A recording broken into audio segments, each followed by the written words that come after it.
7 cara membersihkan kulkas sampai mengkilap dan food prep.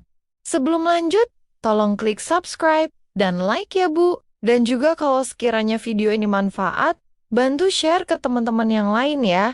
Dengan klik tombol share. Nah, sekarang kita lanjut deh. Ketemu lagi nih Bu. Sehat dan gembira terus semua ya. Bu, kadang kita buka kulkas itu bukan buat cari makanan, tapi buat cari ketenangan. Begitu pintunya kebuka, yang keluar malah bau drama dapur, sambal tumpah, sayur setengah layu, dan plastik misterius yang isinya bikin kita mikir keras sambil nyalahin diri sendiri. Di situ tuh rasanya kayak hidup kita ikut berantakan. Padahal niatnya cuma mau ambil air dingin tapi pulangnya bawa beban batin. Ibu-ibu itu emang hebat, tapi kadang kelelahan kita nyamar jadi tumpukan wadah tak bertuan di kulkas. Isi kulkas itu sebenarnya cermin kondisi hidup kita. Kalau di dalamnya acak-adut, biasanya di kepala juga lagi rame. Kita pengen rumah rapi, keluarga tenang, dompet aman, tapi sering lupa satu hal kecil yang efeknya besar, yaitu kulkas yang terurus. Dari situ semua dimulai. Dari masak lebih cepat, belanja lebih hemat, sampai emosi lebih stabil. Kulkas rapi itu bukan soal gaya hidup estetik, tapi soal bertahan hidup versi ibu rumah tangga yang pengen tetap waras di tengah cucian, tugas anak, dan chat grup yang gak ada habisnya. Makanya bahasan ini penting banget.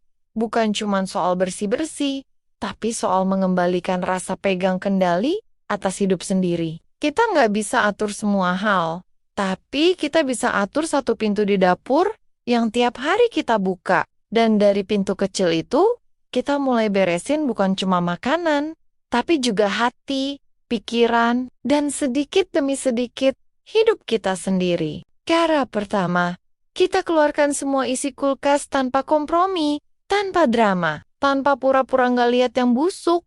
Karena jujur ya Besti, kulkas itu kayak arsip rahasia kehidupan kita. Ada sisa sayur 3 hari lalu yang niatnya dimasak, tapi akhirnya cuma jadi saksi bisu kelelahan kita. Ada sambal yang dulu dibuat penuh cinta, tapi sekarang baunya bikin hidung puyeng. Jadi semuanya harus keluar dulu, biar kita bisa lihat kondisi sebenarnya. Ini masih layak, ini udah nyerah, ini cuma numpang dingin doang. Dan di fase ini, biasanya kita ketawa sendiri. Kok bisa ya dulu beli ini? Kok bisa ya dulu niat banget? Tapi nggak kejadian. Rasanya kayak buka chat lama sama mantan, banyak rencana tapi nggak ada realisasi. Cara kedua, setelah kosong, kita lap rak dan laci pakai air hangat dan sabun. Bukan asal lap ya, tapi yang niat, yang penuh perasaan, yang sambil ngomel tipis-tipis. Karena noda saus yang tumpah itu bukan cuma kotoran. Itu bukti betapa kita sering masak sambil multitasking. Sambil mikirin anak, mikirin belanja, mikirin cicilan. Jadi pas ngelap tuh rasanya kayak lagi nyapu sisa-sisa emosi.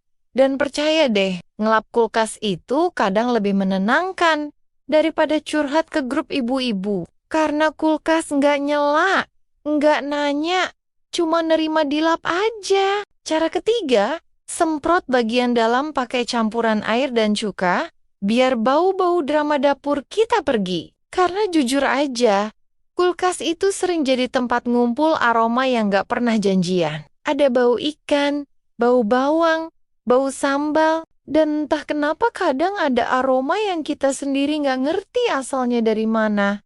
Kayak perasaan pas tanggal tua. Jadi cuka ini tuh kayak terapis buat kulkas. Dia gak banyak omong, tapi efeknya bikin lega. Dan pas disemprot itu rasanya kayak bilang ke kulkas, sudah ya, masa lalu kita sudahi, kita mulai yang baru. Cara nomor 4, setelah itu lap kering sampai benar-benar nggak ada sisa air, karena lembab itu sumber masalah. Bukan cuma di kulkas, tapi juga di hidup. Kalau ada yang setengah-setengah, biasanya baunya balik, jamurnya muncul, dan bikin kita kesel sendiri. Jadi pastikan semua kering, rak kering, laci kering, dindingnya kering, kayak kita habis nangis tapi sudah siap lanjut hidup. Sudah nggak ada sisa air mata di pipi, sudah siap senyum lagi, walaupun capeknya belum hilang sepenuhnya. Cara kelima, kita tata isi kulkas dengan logika ibu rumah tangga yang sudah kenyang drama, yang sering dipakai taruh depan, yang jarang dipakai jangan disembunyikan sampai lupa. Karena sering banget kan kita beli keju, niat buat bekal anak, tapi disimpan di belakang. Terus 2 minggu kemudian, ketemu lagi dalam kondisi yang sudah menyerah sama dunia. Jadi sekarang kita buat semua terlihat, semua punya tempat. Semua nggak saling sikut. Biar pas buka kulkas, rasanya kayak buka lemari baju yang isinya sudah dilipat rapi, hati langsung adem. Cara keenam, kita mulai food prep dengan niat menyelamatkan masa depan kita sendiri. Potong sayur, cuci bersih, simpan di wadah bening. Biar besok pas masak kita nggak drama lagi. Nggak bengong depan kulkas sambil mikir mau masak apa. Nggak panik, karena anak sudah lapar. Tapi kita masih ngupas bawang sambil emosi. Food prep itu kayak investasi kecil ibu rumah tangga. Kita capek hari ini biar besok lebih santai, lebih waras, dan lebih sedikit ngomel. Cara nomor 7, kasih label atau minimal ingat betul isinya.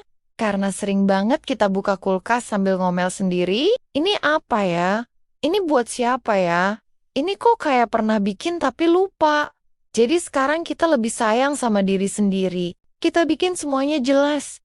Biar besok pas capek, pas pusing, pas kepala penuh, kita nggak perlu mikir keras. Tinggal buka kulkas, ambil, masak, dan lanjut jadi ibu rumah tangga yang tetap berjuang. Walaupun kadang pengen libur dulu dari rutinitas padat kehidupan. Kadang hidup ibu rumah tangga itu kayak kulkas yang baru dibersihin. Awalnya kelihatan kosong, tapi sebenarnya lagi siap diisi hal-hal baik dari niat baru, semangat baru, dan pikiran yang gak pengen ribut terus sama hal sepele. Kita bukan lagi ngejar rumah sempurna, tapi rumah yang bikin hati tenang. Soalnya rumah rapi itu bonus.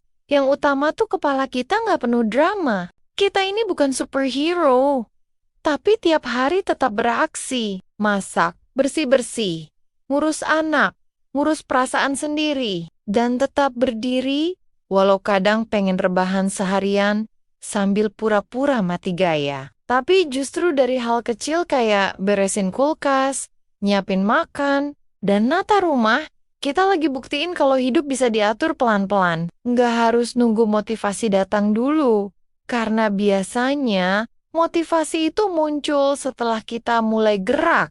Jadi kalau hari ini capek, nggak apa-apa. Kalau besok masih berantakan, juga nggak apa-apa. Yang penting kita nggak berhenti pengen jadi versi diri yang lebih tenang dan lebih kuat. Kita ini bukan cuma ibu rumah tangga.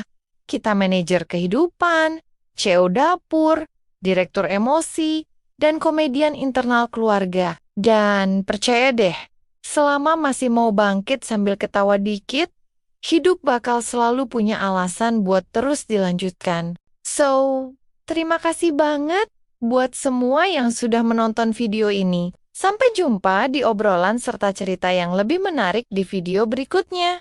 Salam semangat buat ibu-ibu hebat!